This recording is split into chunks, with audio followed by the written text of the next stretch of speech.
I'm Pastor Dorothy Balinga. Ni Pastor Dorothy Balinga. All the way from Cameroon. Navuye kure muri Cameroon. By the grace of God, Kubw'ubuntu bw'Imana. I've been married for 18 years. Haciye imyaka 18 nubatse. And we have been pastoring for 18 years. Kandi twabaye mu pastor nyine imyaka 18. We are blessed with 2 boys. Twahezagijwe n'Imana n'abahungu babiri. After 12 years of waiting. Haciye imyaka 12 turindiriye kuvyara. Imagine that you are a pastor's wife. Ibazura umugore wa pastori. But you had to wait for 12 years. Ariko karindira imyaka 12 kugira uvyara. And you still had to keep your voice relevant. Kandi ukaguma ijwi ryawe urizamura. You do not have to allow what you are going through to define your message. Ntiwemere ko ivyo uri kuracamwo vyonona ubutumwa bwawe. In the midst of all of that, hagati muri ivyo byose, God took me from nation to nation, preaching the gospel of Jesus. Imana yankora mu gihugu injana mu kindi mvuga ubutumwa bwa Yesu. And I do not allow my state to define me. Hama sinemeye ivyo nariko ndacamwo yuko binyerekana. And when it pleased the Lord, igihe rero binezereye Imana, on the 12th year, mu myaka 12 He gave us 2 boys. yaciye iduha abahungu babiri. Hallelujah. Amen. Victor and Manuel. Victor na Emmanuel. Hallelujah. Amen. So please do the work of the ministry. Rero kora igikorwa c'Imana cyo muri ministeri. God makes everything beautiful in His time. Imana ibintu byose irabitunganya ku gihe What a cyabyo. blessing to be a pastor's wife. Mbega umugisha kuba umufasha What a w'umupastori. blessing to be the one that has been called to serve side by side with God's servant. Mbega umugisha wo kuba wawe ndahamagarirwa gukorera hamwe n'umukozi w'Imana. I have a program online I run. Kenshi nakunda kugira amaprograme ku mbuga ngurukana By bumenyi the cyangwa grace ku of murongo. God, we are having sometimes 5,000 views people are following. Hama ku bw'ubuntu bw'Imana hari igihe turonka abantu nk'ibihumbi 5 usanga That bariko program is barayikana kwa called tonde. Help, I'm a pastor's wife. Iyo programe yitwa ngo mfashe nk'umukenyezi w'umupastori. Oh, c'est cool, je suis une femme de pasteur. Atubutabazi ndumufasha w'umupastori. Hallelujah. Amen. In that program, I tell pastors why that it is a blessing Hama muri iyo programe mbwira abafasha b'abapastori yuko bari umugisha. to be a pastor's wife. Kuba ari abafasha Because b'umupastori. sometimes the enemy shows us too much of the negative side. Kubera ko kenshi umugwanizi yerekana twebwe twereka uruhande rubi. And he blinds our eyes to seeing the profit of being the wife of a minister of the gospel. Hama gaduhuma amaso nitubone ikimazi cyangwa akamaro ko The kuba first point abafasha I want to b'Imana. establish here this afternoon is that Icambere ngomba gutera ko ngaha every wife of a pastor is first a priest unto the Lord. nuko umufasha w'umupasiteri wese ubwa mbere abanza kuba umuherezi ku gatwe kiwe imbere y'Imana. Your first assignment is not a pastor's wife. Inshingano zawe za mbere si kuba umufasha wa Your pastori. first assignment is a priest. You validate your priesthood. Inshingano zawe za mbere no kuri umuherezi ugaragaza igikorwa First to the cy'umuherezi. Lord, Ubwa mbere uhereza then your Imana, husband, hama umugabo your wawe, family, umuryango wawe, then the congregation. hamwe n'ikoraniro. Hallelujah. Amen. Is that established? Mbega ivyo birumvikanye? So a pastor's wife who has not validated her priesthood Rero abafasha b'abapastori benshi nayo ko barashitse inshingano zabo zo kuba abaherezi. will be a noisemaker in the church. Turabavuza ugwamo gusa mu ishengero. Hallelujah. Amen. So for your voice to be heard in the physical, Rero kugira ngo ijwi ryawe ryumvikane, you want to ensure that the spirit realm recognizes your voice. urakeneye kubanza kuraba yuko mu kirere cy'imwemu ijwi ryawe ryemewe. Praise the name of Jesus. Yesu The nashimwe. second thing I want to establish here this afternoon Icya kabiri ngomba kumenyesha kuri umuhingamo is that the fact that you are married to a pastor does not automatically make you a pastor. nuko ukuba wubakanye n'umugabo akaba ari pasiteri ntibice bitari bikugira pastori. I know many people don't like this one. Ndazi abantu benshi ntibabikunda ibi. Is it every wife of a pilot who is a pilot? Mbega abagore b'abapilote bose baba baca abapilote. Is it every wife of a doctor who is a doctor? Abagore b'abadokteri bose baca baba Is it every wife abadokiteri. of an accountant who is an accountant? Mbega abagore b'abajejwe ibintu baca nabo babizeye. It's only in the church Mu ishengero that we honyene feel that for you to be the wife of a pastor, you are automatically a pastor. And so there is a misplaced priority. niho twibaza ngo ubaye umugore wa pastori cuba pastori aho tuba twariko nitutondeka ibintu ko biri. The fact that you are a pastor's wife does not mean you have been called onto the pulpit automatically. Bisigura ngo nubwo wubakanye n'umupastori ntuhamagariwe kucuza ngaha kuri ya rutari. I know pastors' wives who are my friends. Ndazi abagore ba pastori bagenzanze. They don't hold a microphone to preach, badafata mikro ngo bavuge but they ubutumwa. are the financial backbone of the ministry. Ariko n'abantu bafite ikimazi cyane bakoresha amafaranga yo mu God Imana. has placed some of them at the marketplace. Imana yabashize mu isoko gukorera mu They isoko. know how to generate kingdom finances Barazi ngene barondera ubutunzi bwagura ubwami to bw'Imana. meet the needs of the ministry. Kugira ngo bazane ibikenewe I muri know ministeri. pastors' wife who don't preach on the pulpit, Ndazi abagore pastori batigisha kuri altari. but they are the most powerful administrators of the church. Ariko n'abantu bazi gutunganya neza They ishengero. know how to put everything in order. Bazi ngene ikintu cyose bagishira ku If rutonde. you don't find your place Nutamenye ikibanza and cyawe. think that the only way you validate your state as a wife of a pastor is to come to the pulpit and hold a microphone, you may cause disaster. Ugace wibaza ngo aho uzokwerekanira ubasha bwawe nuko uza ngaho imbere mugafata microphone. Because some of us tried it in the beginning. Some of us tried it in the beginning. Kuko bamwe muri twebwe twari mu ntango. We tried it in the beginning. Twarabigerageje mu ntango.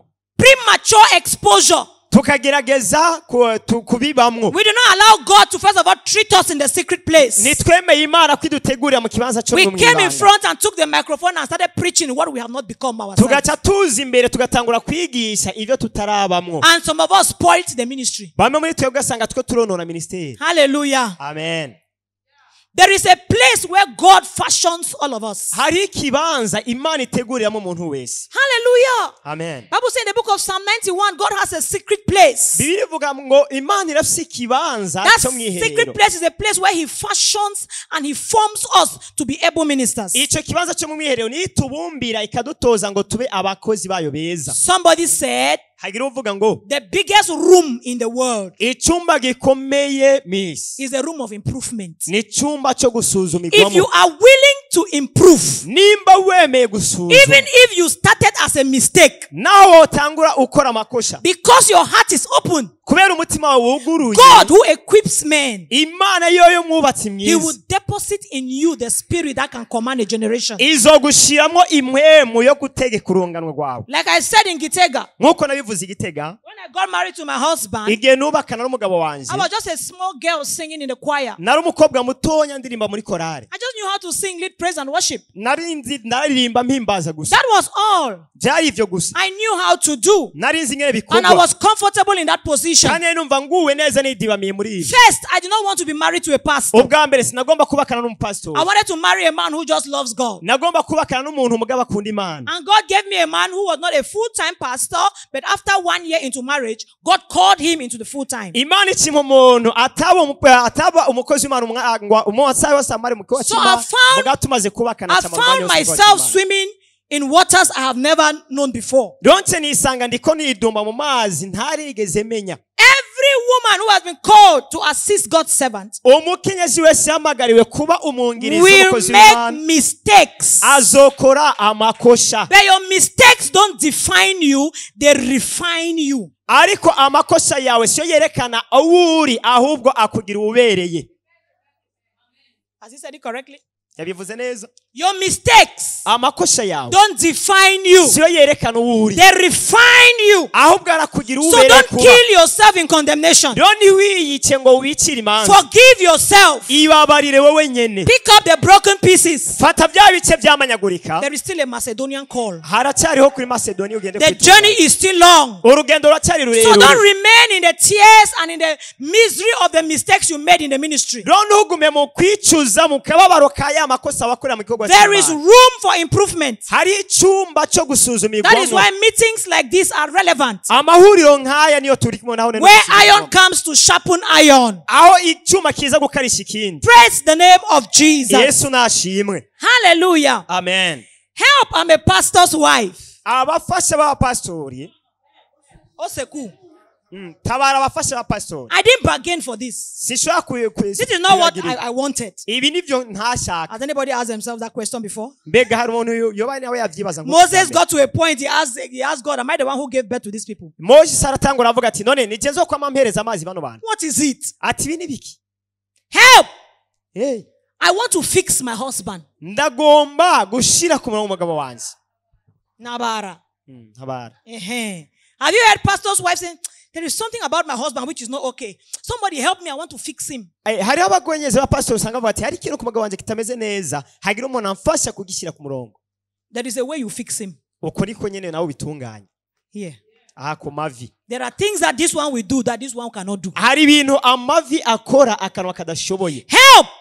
Mfasha. I feel I'm more anointed than my husband. Numva umengo sinsizo nk'umugabo When wanjye. I speak, Iyo ndiko ndavuga nk'umugabo wanjye. Sizo amavuta gusoma umugabo wanjye. when I speak, Iyo ndiko ndavuga the church is on fire. ishengero ryuzura But umuriro. when my husband speaks, Ariko umugabo wanjye avuze people are sleeping. abantu barasinzira. Help! Fasha. My children are not perfect. Abana banje ntibatunganye. They don't resemble the picture of a pastor's wife. Ntibasa n'umufasha w'umupasitori. Help! Fasha. My pastor husband does not understand me. Sorry.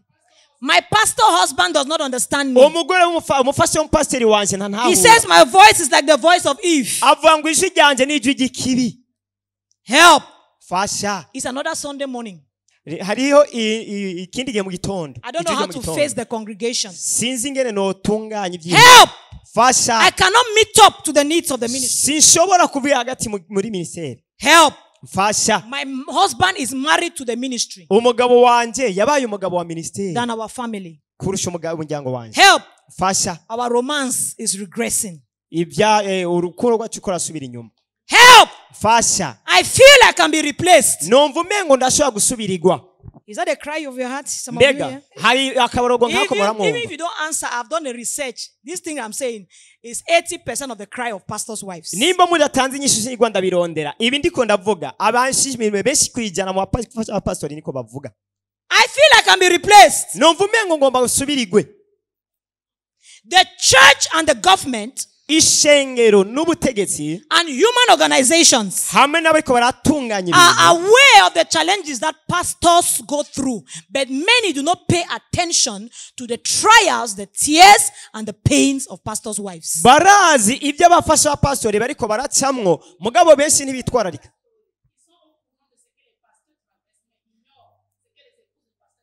Barazi ibyo abapastori bariko baracamwo mugabo arirengagiza ibyo abafasha babo bariko baracamwo.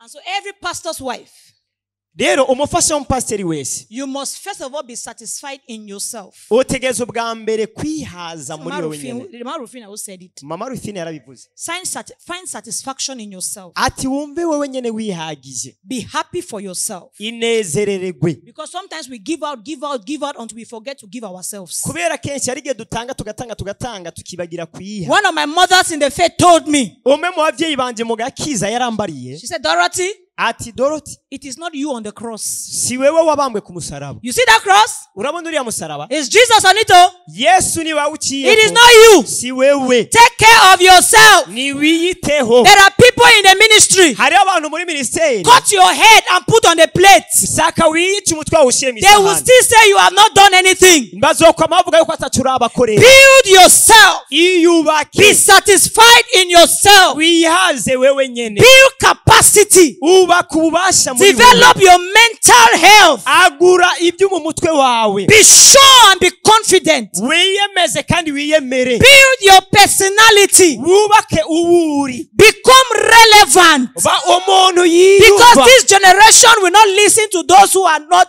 relevant. Kubera ko urunganwe ntigumviriza abantu batiyumva. If you don't have anything to give out, nimba atacu ufise utanga nobody will hear you. nta numwe azokumviriza.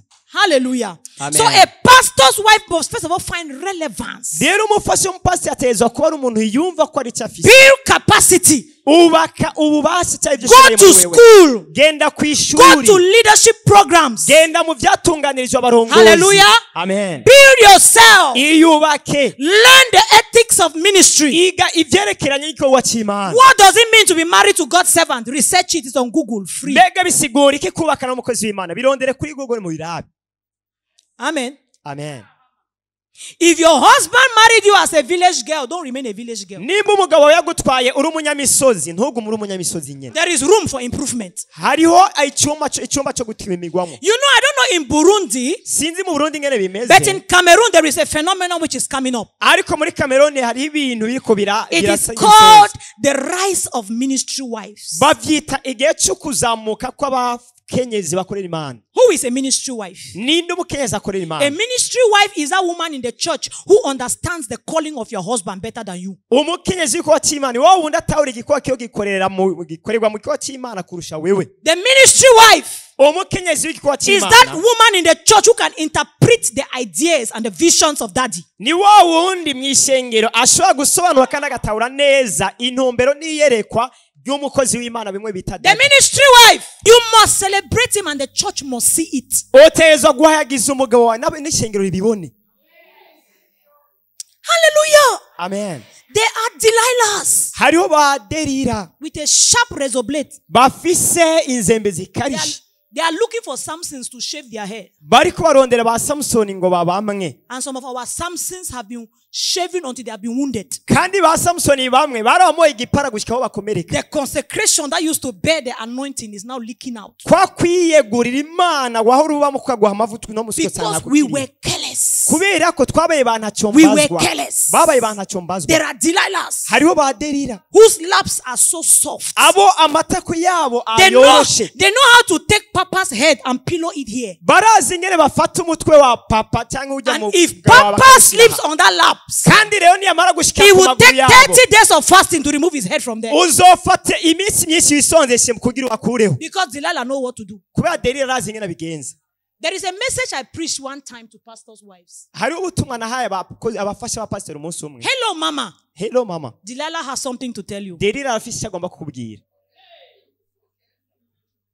Hello, Mama. Ni ewe umva mama. There is a lesson we must learn from Delilah. Hariho ikigo ukwiye kwigira kuri Delila. Every pastor, Umupastori every wese man who has been called to a high function uwahamagariwe imirimo ihambaye wese undergoes a certain dimension of stress that you cannot imagine. hariho ibihe byo guhuwe by'ibyago acamwo udashobora gutahura. They need a wise woman Barakeneye umufasha who w'umunyabwenge knows how to pillow their heads here. azi ingene babahoreza aha Pillow it here. bakabahoreza aha. Here is not only to soki baby. Aha saho guhoza abana gusa. Here.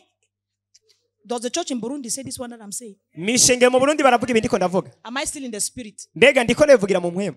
Every pastor's wife, Umufasha w'umupasiteri wese your chest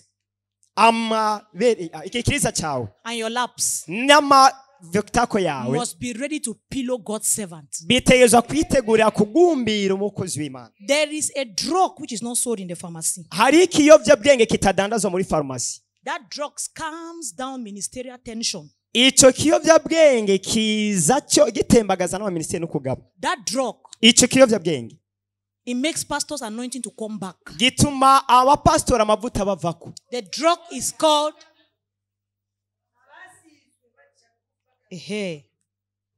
Yeah, say it as she has said it. Bituma abasizwe amavuta abakorokako abagarukako. The name of that drug is called anti-stress. Say anti-stress. Izina ry'icyo kiyobyabwenge cyitwa ngo ni gikuraho stress. Whole stress. Yes. And do you know where that? Do you know the pharmacy where that drug is? Hama murazi yo farumasi icyo kiyobyabwenge kidandarizwamwo The spirit. ni mu buryo bw'impwemu. So that the Burundi will invite me again. Let us say that woman came from Cameroon and came and told our wife that drug is running between your legs. Ubu abarundi mushake muzoreke gusubira kuntumira mugareka ndabivuga cyane muri Cameroon icyo kiyobyabwenge kiri hagati mu maguru yanyu. Every pastor who takes that drug 3 times a day, 3 times a week, 2 times a week, 10 times a month will be difficult to be wrapped by a ministry wife. Take it from me. Umukozi w'Imana wese afata icyo kiyobyabwenge kabiri ku munsi gatanu mu ndwi kenshi mu kwezi bizomugora ko wamufasha wa ministeri amugutwara we mufasha wiwe. C'est vrai? Nibyo? C'est vrai, vrai, vrai, vrai, vrai. But you know, ariko urazi I met a pastor who said, naho uyu pastor yavuze ngo once my wife gets pregnant, ati gihe umugore wanjye yatwara inda I don't touch her. Atwaye inda sinkorako. For 9 months, amezi 9 yose I don't touch her. sinkorako. After she gives birth, amaze kuvyara I need to give her 7 months. nca rero nisubiriza ya mezi 9 yose namara ndamurindiriye ayandi mezi To heal. kugira kire. That is when she can even start allowing me to scratch her. aho rero niho ashobora kunyemerera gusubirana Now, nawe. our husbands cannot go out like the unbelievers. Rero abafasha bacu niyo ashobora kujya munsi nk'uko tubyizera. Where do you expect him to release himself? Kubera iki witeze yuko azovyishoboza ne Pastor's wenyine? wives, we are talking reality here. Abafasha pastori two tuvugana ukuri ngaha. You have a headache that comes on only in the night. Hariho ukumene ku mutwe kuza mw'ijoro gusa. And you see, we are blaming the young girls in church. Hama ugasanga two twagiriza abakobwa bato bato mu We mashengero. have become police Twacitse because abapolisi we have abdicated our thrones. kubera ko ni twebwe nye twirengagije ivyo twatezwa kwitaho. Hallelujah. Amen. God said to me, Imana yarambariye why is there a lot of confusion in the church today? ati kubera iki hariho kuzazanirwa Why cyane do you have a lot mw'ishengero of no trouble munsi? in the church? Kubera iki hariho ibitsitaza He byinshi said because mw'ishengero? many pastors' wives Ngo ni kubera ko abafasha abapastori benshi have forgotten baribagiye that they have been called as mothers to the congregation. ko bahamagawe nk'abavyeyi b'ikoraniro. That's why I appreciated what the prophetess said. Niyo mpamvu nashimye ibyo You are a prophetess mother to yavuze. them. Uri umuvyeyi Whether they wabo. are old, Bobo baba younger, bakuze, baba taller, bari bato, baba shorter. bari barebare, ari bagufi. God has called you into that office. Imana yaguhamagariye muri ico kibanza cyangwa That I want to umurimo. say that even if you started as a cat, Bisigura ngo naho baba watanguye if you are willing for God to improve you, nimba utegerezwa kwemera yuko Imana the igucishaho grace of nyene. God. Ubuntu bw'Imana.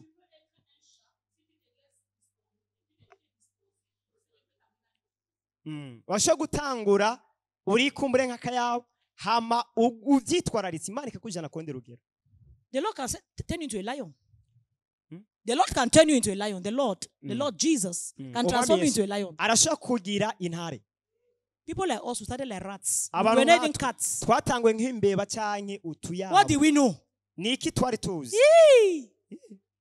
We just came like that. Twaje tumeze uko. Just as I am without one plea. Twaje turirimba uko. But God, Ariko Imana because we were willing. kubera I twabishaka. remember Ndibuka one day my husband told me, umunsi umwe umugabo wanje yarambwiye my wife, you are slowing me down. ati mukenyezi uri kuranshira hasi. I said, what do you mean? Ndamubwira nturi He said, kusigurira. I want to ascend. Avuga ati je ngomba kuzamuka. But you are pulling me down. Muga nawe uri kuransubiza hasi. You are not ascending with me. Nturi kurazamukana nanje. I said, yes. Aravuga ati When you came to marry me, ati gihe waza I was a kurongora. singer. Nari umuririmbyi. Did I tell you that I wanted to be a pastor's wife? Mbega hari wambwiye ko hari umwe yambwiye ko nkeneye kuba Ascend alone, ascend alone, ascend. I'm here. Duga wenyene. Then one of my mothers told me, Kimwe mu byo mama wanje mwe He said, mu Dorothy, yambariye ati Dorothy you must upgrade yourself. utegerezwa As your husband is rising, umugabo wawe ariko araduga build yourself up. iyubake nawe So uhaguruke. that when the two of you stand, Rero mwese muri babiri they will not be nimwahagarara wondering whether you are his mother or his auntie or his disciple. They will know that you are his wife. ntibazokekeranya ngo kumbure uri nyina wiwe cyangwa uri mwishwa cyangwa uri mama wabo mugabo azomenya ko uri umugore wiwe. You say it's possible. Ndabaza nivyo birashoboka. My husband's family, they don't look old. Umugabo wanje umuryango w'umugabo wanje Yes, they don't look old. ntibasa. You will see somebody who is 60 years looking like a 30-year-old man. Uzosanga umuntu afite imyaka myinshi asa n'umuntu akiri muto. Hallelujah. Amen. His sisters, because my husband, they have Portuguese background, Sao Tome and Principe, they have all that mixture. So his sisters look like white lady, like long hair, like Mama Prophetess, mushiki w'umugabo wanje kubera ko bafise ibice byinshi bagenda bakorera muri mushiki wiwe asa n'umuntu w'umuzungu afite imishatsi miremire nk'iyo muvugisha hama akagira n'izuru rirerire. So when we got married, rero ugiye kuba me I was a typical girl from Full Gospel. jewe nari umukobwa atabereye ubutumwa I bwiza. tie my hair from morning to night. Imishatsi yanjye nayiboha narayitwikira ijoro ryose. No earring, nothing. No earring, nothing. No nta booklet. mahereni nari nambara nta kimwe numva. Then one day my husband told me, umunsi umugabo wanje he arambariye said, my wife, aravuga ati umugore wanje my grandmother, mama wa bibi wanje her hair used to be here. namenyereye imishatsi iwe yagera Say, ngaha. I like it when you put long hair and then it comes here. ati yo ndaryoherwa iyo imishatsi yawe ibaye miremire igashika ngaha. I said, I'm not your grandmother. ndambwira ntega je sindi nyokuru wawe. Your grandmother is dead. Me, I'm not your grandmother. nyokuru wawe yarapfuye je sindi Please nyokuru don't see wawe. your grandmother in me. I'm not your rero grandmother. ntundabire nyokuru wawe muri jewe sindi Then nyokuru one wawe. day we're in church. ayo munsi umwe twari For those who mwishimye know my husband, he's very vocal. kubatazi umugabo wanje He can come here 1 minute to be friends with everybody. arashobora kuza umunota umwe agasanga yamaze kuganiriza abantu One bose. sister made her hair. umwe rero akagira and do the imishatsi ponytail that came. I said, hama agaca ayikwega neza sister, your hair is so beautiful. agaca akamubwira ati mukobwa And I said to imishatsi ni myiza myself, cyane Dorothy, nanjye agaca you better remove the foulard from your hair ukwiye gukura and go and do long hair. hama ugira imishatsi There is trouble on the way, fire on the mountain. Run. umuriro mukuru umusozi imishatsi.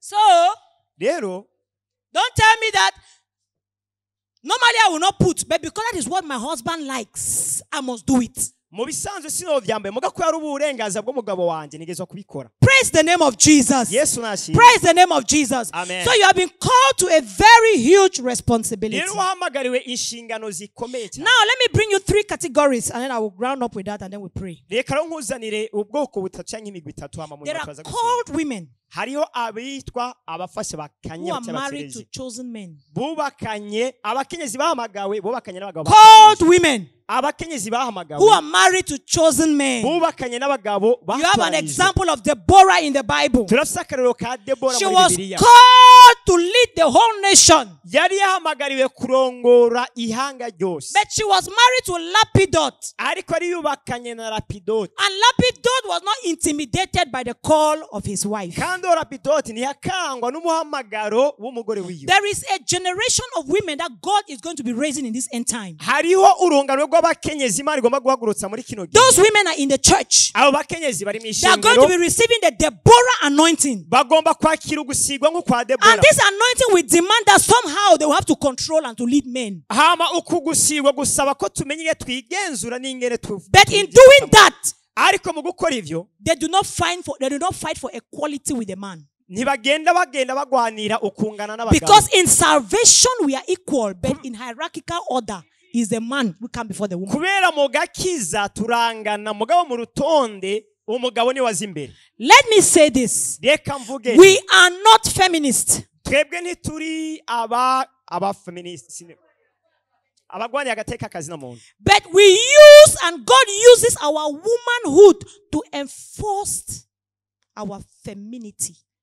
ariko Imana ikoresha ubukenyezi cyangwa ubugore bwacu kugira ngo itugire abo turibo. Did he say it correctly? God uses our womanhood Imana ikoresha abo turi to nk'abagore enforce our femininity. kugira ngo ikomeze ubugore That is bwacu. where Vashti missed it. aho niho Vashiti yihendeye. God had raised her husband. Imana yari yashize hejuru umugabo God has wiwe. also raised her. Imana nawe The husband can throw a party. umugabo wiwe She too ategura can throw a party. mukuru hama aranka kuza muri urwo The rubanza. husband can organize a conference. yashaka gukora She gutegura too puts ihuriro a conference the same time her husband is doing the conference. hama agacagira ibindi ateguye muri uwo mwanya nyine w'iryo huriro. Then when her husband calls, hama umugabo wiwe she amuhamagaye has become so sophisticated yari yigize umuntu that she ahambaye can no longer answer to the call of the kuburyo husband. ataracitaba umuhamagaro w'umugabo wiwe amuhamagaye. Hallelujah. Amen. So in this time and season, God is going to be raising Deborahs with a special anointing. rero muri kino gihe Imana igomba guhagurutsa Debora asugusigwa kwihariye. But Deborahs must not be confused ariko Debora nakwiye that kuzazanirwa even though Lapidot, their husband, is supportive, it doesn't mean they should sit on Lapidot. naho uwo Debora Lapidoti wiwe umugabo wiwe yoba atahamagara ushaka gucumicara. If we are able to find this balance, nimba dushoboye gushyiraho buno buringanire I'm telling you what God is going to do in the church in Burundi ndababwiye ivyo Imana igiye gukora mu ishengero mu Burundi is going to be huge. vyoba ibintu bikomeye. Hallelujah. Amen. Lapidot celebrated and encouraged the wife Lapidoti yashimagiza kandi agatera intego umugore wiwe to fulfill her assignment. kugira ashitse inshingano ziwe. I pray that God will raise Lapidots, ndasenga ngo Imana ihagurutse ba Lapidoti, men who are secured in themselves. abagabo bumva batekanye muri They are not afraid to push their wives forward. badatinya gushigikira abagore babo They are ngo not baje imbere, intimidated by the anointing on their wives. badakangwa no gusigwa kw'abagore babo. Praise the name of Jesus. Amen. Hallelujah. Amen. It's the same thing with Joyce Meyer, right? hama akarorero kandi ka Joyce Meyer She's in front, ari imbere, but everything which is happening in front has been planned by the husband behind. ariko ibiriko bibera imbere iyo ari byose biriko bitunganya n'umugabo wiwe. I pray that God will raise such in Jesus' name. ndasenga Imana ihagurutse nk'abo mu Called izina rya Yesu. women who are married to chosen men. abakenyezi bahamagawe bubakanye n'abagabo batoranije. And then we have called men ubu naho turafise abagabo bahamagawe who are married to chosen women. bubakana n'abagore That woman batoranijwe. has been prepared specifically by God to help you fulfill your calling. Aba ni ba bandi bateguwe by'ukuri n'Imana kugira ngo bashitse umuhamagaro You have wabo. Esther and King Xerxes. Turafise Esteri This man was n'umwami. commanding more than 118 kingdoms, empire under him. Uyu yategeka ubwami burenga amajana, bose bari munsi y'uburengero. But God needed a wife Ariko Imana yari ikeneye who had the kingdom umukenyezi inside agendana ubwo bwami to imbere help muri we, this man kugira ngo afashe not sign a umugabo wrong decree against the people of God. kugira ntaze arasohora amategeko mabi agwanye ubwoko And so bw'Imana. Esther was particularly and specifically chosen. Rero Esteri yari yaratoranijwe byiharijwe. Hallelujah. Amen. She was chosen for that assignment. Yari yaratoranijwe icyo gikorwa. Vashti was chosen, but she did not validate. Vashiti yari yaratoranije muga ntiyashikije But ibyo Esther yasabwa. came. Ariko Thank God she had a Esther coach to remind her yari afise uwuza aramwibutsa that she was there for such a time as this. yuko ari icyo gihe nyene Every pastor's wife umufasha w'umupasiteri wese must have a coach. atezwa kuba afise You must have a umumenyereza, mentor. atezwa kuba afise Every umukwigisha. Mary needs an Elizabeth. Umugabo wese arakeneye Elizabeth, Mariya wese arakeneye Elizabeth. Even if Mary, you are carrying Jesus, Nimba uri Mariya ukaba wibungenze what you Yesu, are carrying is bigger than what Elizabeth is carrying. ujya wibungenze n'ivyo araruta But uwo you need Elizabeth to leave your house yibungenze. and go and live with Elizabeth to teach you the precepts and the etiquette of ministry. Ariko urakeneye kuva mu nzu yawe ukajya guhura na Elizabeth akakubwira ibijyanye n'ingene ministeri You ikorwa. cannot say the Holy Spirit is the only one leading you. We thank God for him. Urashobora kuba ufise mpwemu yera ukibaza kuri ari wewe arongora wenye. But you need a physical Elizabeth. Ariko urakeneye It's Elizabeth true umubiri. that some of you have been wounded Bamwe muri mwege kumure by the ntimurakomeye. people you went and opened up to. Ariko ari abantu batiya. But I'm telling you, there is some mother somewhere. Hama bakakubwira ati hari abavyeyi ahantu. She has been in this thing for 40 years. Babaye muri ibi She has n'ibi been imyaka here for myinshi. 30 years. Bahamaze imyaka nka 30. She may not have the same exposure and the things you have today. Ati bateza kuba barashitse kubikomeye bakafise n'ibi ofisi But she nawe. has a world of experience. Ariko nuko bafise umuntu agenda bafasha That just yabigize one word rero bakeneye ijambo rimwe can shape you. rica ribashira ku Praise the murongo. name of Jesus. Amen. I have one of my mothers like that in Cameroon. Ndafise umwe mu bavyeyi banje ameze nkuko muri Cameroon. I say, Mommy, Aravuga ati mama, this is what people are saying. ati ibi nivyo mpora ndambwira nti ibi nivyo abantu bavuga. This is a complaint coming up. Ati n'imidodombo ihora inzako. Because sometimes the criticisms of the church members, Kubera kenshi ukuvugwa cyangwa kunegurwa maybe n'abanyeshengero. God calling your attention to something. Ne Imana ikwiye gutuma ukwiye kugira icyo vyitwara, ntukwiye kuvyitwararika. And the day you stop learning, you stop leading. Kandi umunsi uhagaritse kwiga uci uhagarika no kurongora. Let me say it again. Reka The ndabisubiremo. day you stop learning, Uwo munsi uhagaritse kwiga you stop leading. uci uhagarika no kurongora. Hallelujah. Amen. So you must have an Elizabeth Rero utezwa kuba ufise Elizabeth. that you can go and cry out your woes. Ushobora kugenda ukarira imbere You yiwe. can go and cry out your frustration. Ushobora kugenda ukamwuba And she mako. will tell you, Hama akakubwira. yeah, those bed pains, I know them. Ati iyo mbaye wibungenze. I have walked that road before. Ati nanjye iyo nzira nayiciye. If you want to go far, niba ugomba gushika if you want that ministry to survive, niba ugomba ko icyo gikorwa cyawe God kibaho, must lead you to an Elizabeth. Imana iteza kuguhuza na Elizabeth. You must trust somebody. Utegerezwa kwizigira umuntu runaka.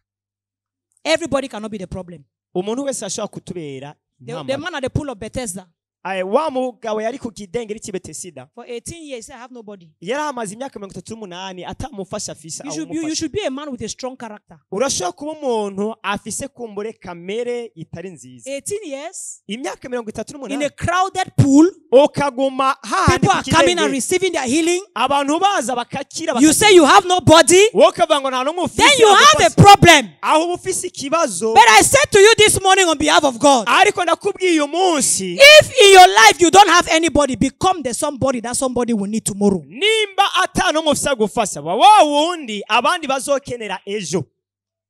Hallelujah. Amen. You need an Elizabeth. Urakenera Elizabeth. Someone who has walked this road before. Hari umuntu yaciye aho hantu uri kurata imbere yawe. And then the last group of people, Hama umugwi wa nyuma w'abantu, You have called women who are married to called men. Hari abagore bahamagawe bubakana kandi n'abagabo bahamagawe. You are called. Ukaba warahamagawe. You are married to a called man. Ugaca wubakana n'umugabo yahamagawe nyene. Very dangerous. Aho rero gace kabakaga. The Holy Spirit need to come and stand in between the two of you. Mwemwe natezo kuza kabagara hagati kugira babanguranye. You must navigate the water very well. Mutezo kumenya ingene mwoga mu mazi neza. I say what? Called man married to a called what? Umugabo yahamagawe kubakana n'umuntu yahamagawe. All of you have received a mandate and an assignment. Mwese mukamwarahawe igikogwa n'inshingano z'Imana. The Holy Spirit must help you to navigate. Mwemwe yatezo kubafasha kubicamo. Sarah, you are going to become a national mother. Ushobora kuba kumbure umuvyeyi w'ihanga. A mother of faith. That all the women of the generation must look after you for holiness and for direction. Abraham,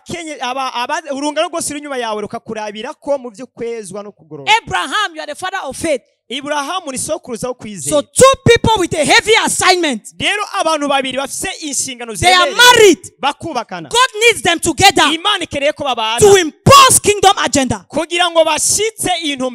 How should they navigate so that everybody understands their role and fit in correctly? For example, Reverend Janet and Papa Nganje were ordained on the same day. Reverend Janet and Papa Nganje basigiwe ku munsi umwe. Nivyo?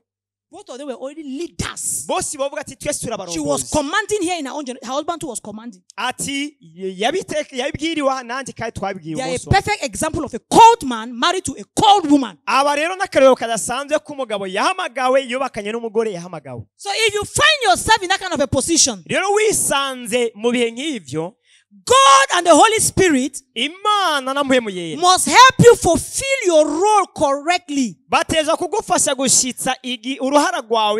not abandon your assignment because maybe fully you want, I don't know how I can put it without causing confusion. You have a responsibility to give to God how you fulfill that assignment. There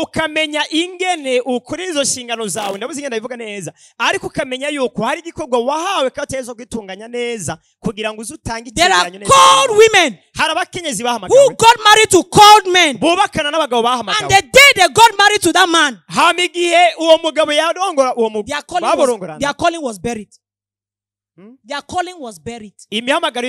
We hear nothing again about them. They were supposed to be influencing. But the man they married did not understand kingdom purpose. The man they were married to became intimidated by the calling of their wives.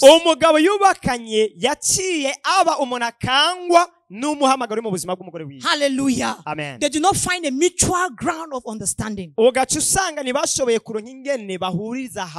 so they frustrated the purposes and the agenda of God for that time and season. I pray that if you find yourself in that kind of a position, God will help you to navigate correctly. God will help you to navigate correctly. Hallelujah. Amen. So what is a way out of all the things I've been talking about? Quickly, number one, you must put first things first. You must prioritize. Hallelujah. Amen. The first thing I wrote here is that you must develop a personal devotion. As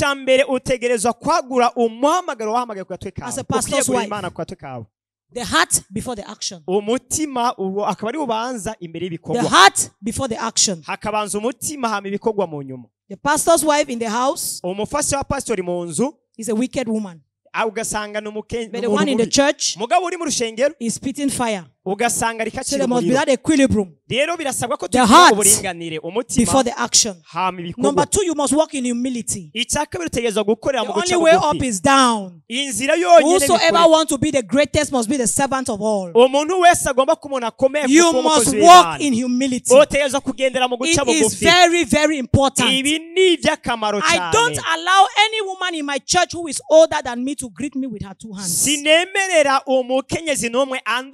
mwishengeri wanje kundamukisha amaboko yose abiri. Before you bring your 2 hands, me too, I bring my 2 hands. Imbere yo kuzana amaboko abiri ndakwitanga akaba agenda yaguha. I don't allow any mother in the church sinemera umuvyeyi numwe mwishengeri who is older than me andusha imyaka to kneel down to greet me. kumfukama mukunda. I know you love me and you respect me. Ndazi murankunda You respect the oil on my head. murubaha. If I find you kneeling down, I also kneel down. rero nimba ugomba kufukama naje mbanza. Hallelujah. Amen. You must walk in humility. Utezwa kugendera mu guca bugufi. I don't allow an old woman to carry my bag behind me. sinemera umuntu anduta kwa ntwazi isakoshi ngo agende. Praise the name of Jesus. Amen. I don't allow an old woman to be my protocol. sinemera umuntu anduta kwa ngendanira. I don't call them by their names. sindabahamagara mu mazina I yabo. call them mama. mvuga nti It mama. does not reduce my anointing. kandi ivyo ntibinkura kwa mavuta. I refuse to be a boss lady ndanse kuba umukenyezi w'umubosi who occupies the front seat of the church agenda afata gusa ibibanza by'imbere mu with a ishengero Louis Vuitton cap, yitwaje a n'ukubigenda Gucci bag well placed. akigenda yiduza ibikize yivyimbya gusa. I don't know whether a Gucci shoe, I'm flaunting it. You must see me. I am seated. La reine m'est arrivée. Tout le monde était. ugasanga umuntu yaje ngo yambaye ibirato vya Gucci agace bigira uko kugira babibone ati nashitse mwese mumbone. And then when I come, hama rero inchi there is an air around me. hakaba harabanki Oh, mama has arrived. ngo mama yashitse. The mama of the empire. ngo mama w'ubwami. Everybody begin to tremble. ngo mwese tangura mujugumire. Thank God for that one. It has its place. shima Imana kubibyo But I told my church members, ariko sinemera abanyeshengero banje. nobody will mama me to hellfire. nta numwe azo nyamameza ngo nshira umuriro. You know they can honor you until you start enter your head. Some honor. Icyubahiro. Hey, mama, welcome. The mama of our time. ngo mama wacu, ngo mama w'igihe cyacu. Yes. I say, God, keep me here. mvuga ni Imana ndinda bibindi bindinda. These people aba bantu who are saying, mama wange, mama wa. bariko bavuga ngo mama wanje, mama wanje. There's some people who shouted, oh Jesus, give us bread, give us fish. There is some people who shouted, crucify him, crucify him. I am not deceived. Niba abandi baguma boroga ngo Yesu ngo duhe umutsima, ngo duhe imikate, duhe ifi. Muga munyo nibo baboroze ngo nabambwe sivyo. Hello. If I'm speaking what is in your mind, say ego. Nimba ivyo ndiko ndavuga vyo mbavuga uti ego. So you must walk in humility. Humility taught your husband. It is not your word before your husband's word. It is your husband's word, then your word. I tell pastors' wives everywhere I go to minister, if you are married to a man who is the head of the ministry, you are not in charge of the ministry. Namambwira abagufasha ba pastori aho nciye hose nimba wubakanye n'umugabo ari wajeje igikorwa runaka si wewe ucukizezwa. Hallelujah. Amen. You must guard the tongue. That's the next point. Guard your tongue. Utegezwa kurinda ururimi rwawe. Ico ni gikurikira. Guarding the way we communicate, both verbal and non-verbal communication. Irinde ingene uvuga kuko hariho uburyo tuvuga tugakoresha umunwa n'uburyo tuvuga tugakoresha. The next point, our expectations must be God-centered and not self-imposed. Igikurikira ni dukwiye kwitega yuko tuba abantu God-centered. Imana ni iza hagati. What do we expect? This church belongs to God. It's God's church. Iniki tuba twiteze. Ishengero ni iry'Imana. It's true I founded it, but I'm just a steward. Ego nivyo nari ari huye naryo. These people are God's people. Aba bantu n'abantu b'Imana. And I will give an account of every one of them. Kandi nzotanga icegeranyo imbere When y'Imana I have that mindset, igihe ngenda nivyo vyumviro, I'll be very careful. Ngenda ngavye on how I navigate. Hallelujah. Amen. Every pastor's wife must be hospitable. Your hospitality must be top notch. People must not know that you are a selfish pastor's wife. No, they will not give to you. Recently, I organized a conference in the nation where I invited Reverend Funke Adejumo. And I so much put in my effort, everything to that conference. Now the women in my church decided to go. We have a very strong women's army in our church by the grace of God. We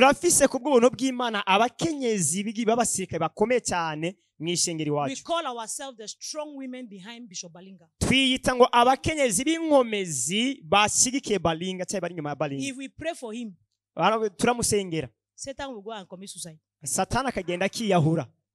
These women, they decided, so we honor our mama. I did not ask them. I just sat in church. I saw them coming from different branches. I said, where are the women of the other churches coming here to the main branch? They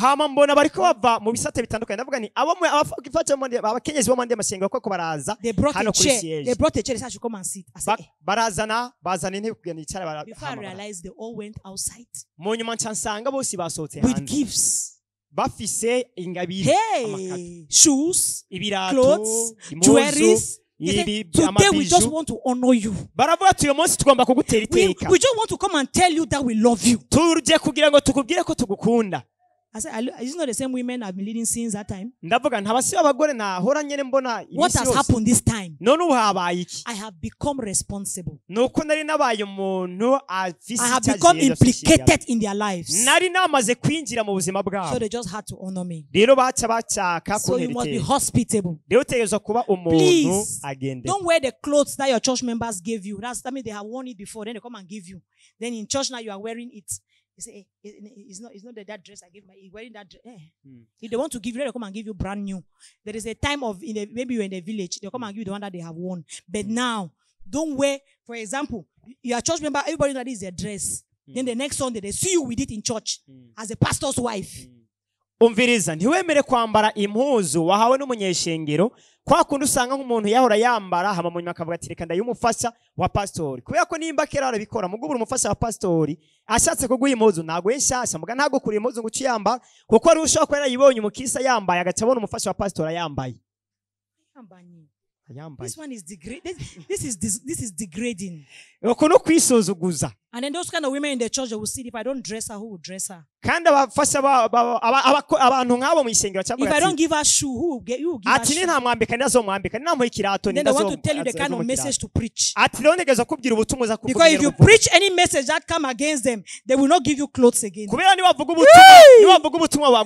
is raising pastors' wife who know how to make millions. We know how to enter the marketplace and bring in the money. Praise the name of Jesus. Amen. Hallelujah. Amen. My husband stands in front of the church. We are building by God's grace. We're trying to finish our house. He said, I don't go there to build house. My wife is in charge of everything. I said, this one here, this bag of cement, where it is, I organize it. Is it time for roof? Is there money? There's no money. I remove it from my pocket and I pay it. That is the kind of pastor's wife that God is looking for. We are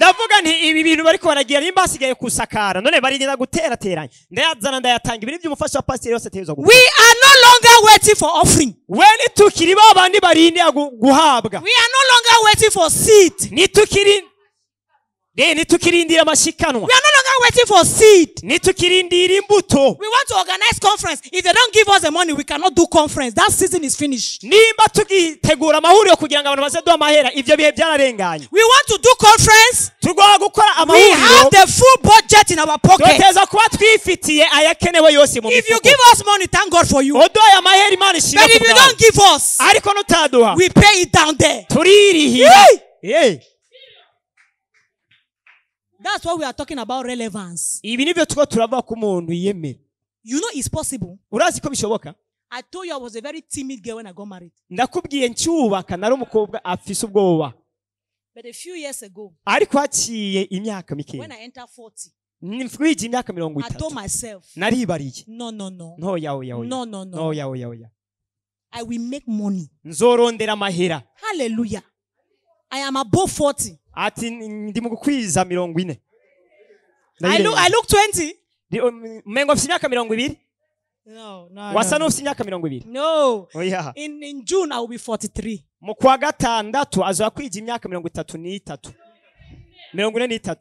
Hallelujah. Amen. I have tried.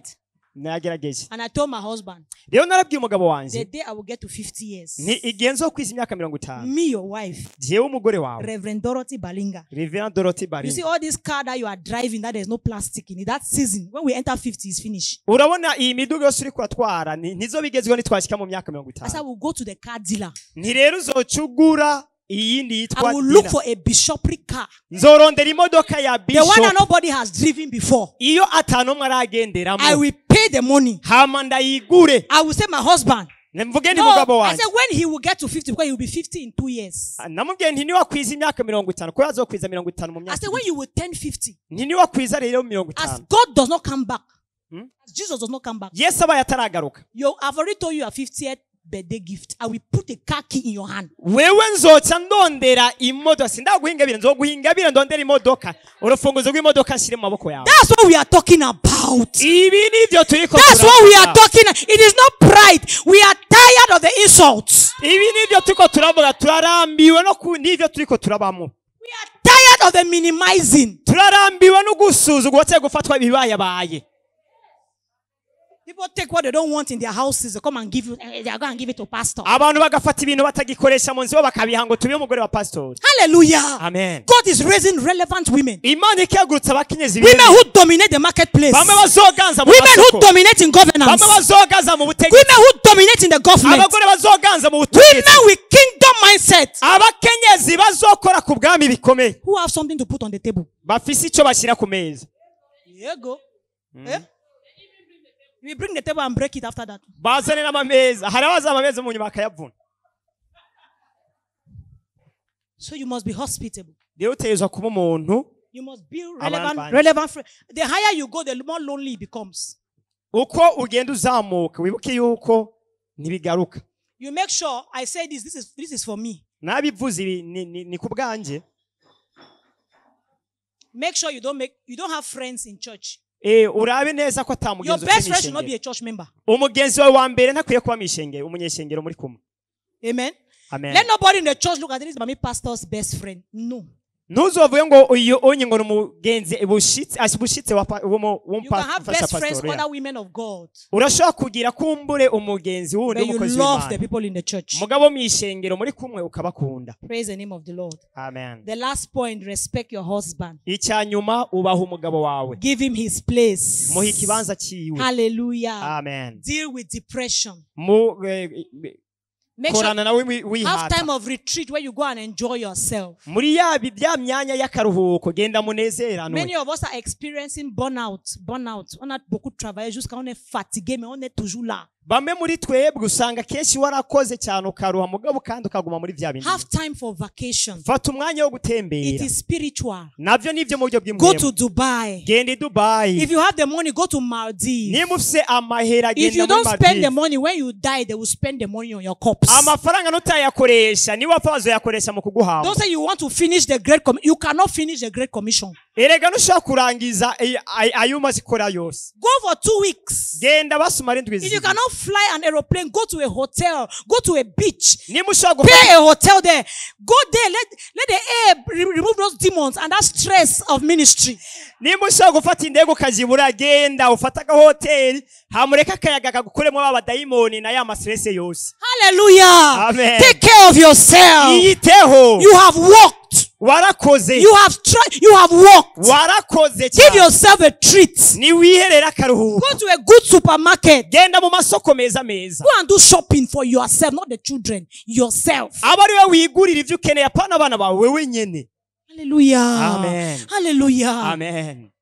In July, we are planning a vacation to Dubai. mu kwindi tuko turategura I was telling Mama kuzotembera muri Ganje, Dubai. you follow us now. nako nabiye manganje I have my muzodukurikira. I have some of my friends in Germany. ndafise umugenzi muri I said we have to go and rest. namubwiye ngomba We are not going kuzakurikira. to do all night in that vacation. ntituzoja ku Nuit de prière. On ne fait pas les nuits de prière là-bas. ntituzoja kugira amasengesho dukesha ijoro On ryose n'apporte hariya. pas la Bible, le gros Bible là. Na Notre Bible- Bible va rester dans nos téléphones. na bibiliya tuzotwara amabibiliya azogenda mu matelefoni.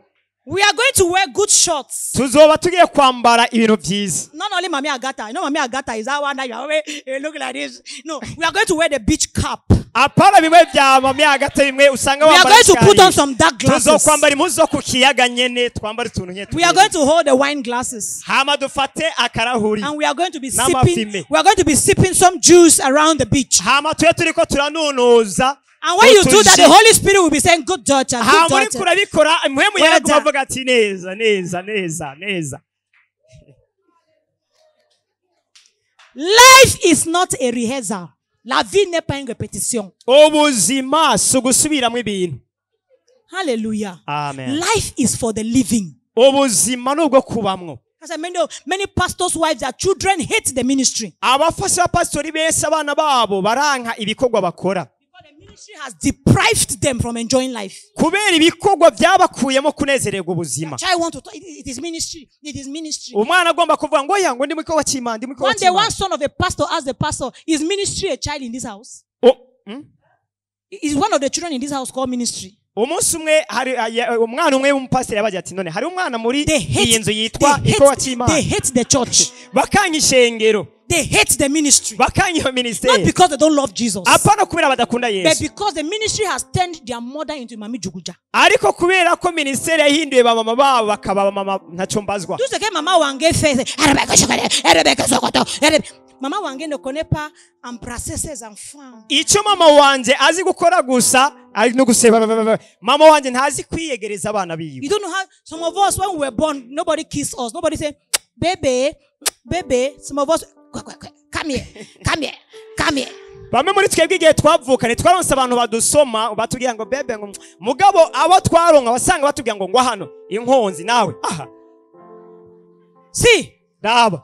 Enjoy your life. Rero nezererwa ubuzima bwawe. In the Holy Ghost. Muri muhemu yera. Enjoy your husband. Nezererwa umugabo wawe. You see that your husband like that. For those of you that God, let me say, thank God. For those of us that God has blessed with husbands who are normal.